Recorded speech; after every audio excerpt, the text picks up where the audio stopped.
Түркістан облысы Сарыағаш қаласы номері 61 жалпы білім беретін мектебінің 3-ші Г сынып оқушысы Сәбитхан Нұрсұлтан Абай Құнанбаев шегіртке мен қымызға шырылдауы шегіртке ұшып жүріп аң салған, көгалды қуып қолайттап, қызықпен жүріп жаз алған. Жазды күні жапырақтың бірінде тамақ, бірінде үй, жапырақ кетті, жаз кетті, күз болған соң кетті кей. Жылы жаз жоқ, тамақ жоқ, өкінгеннен не пайда? Суыққа тоңған, қарны ашқан, бойың қайда, ән қайда? Онымен тұрмады, қар көрінді, қыс болды.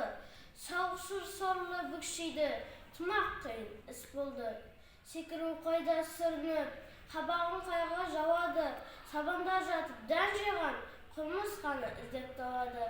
Секілдеп келіп жағалап, аяғына басыра, қарағым жылы тамақ бер, жаз шыққанша асыра. Мұным жаным сөз емес, жаз өтетінін білмес пең.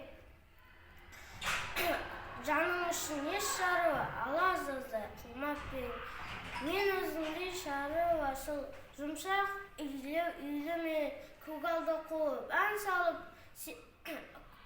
өлеңнен қолым тиді ме? Қайттың қолы тимепті, өлеңші әнші есіра, ала жаздай ән салсаң, секілде де билей бер.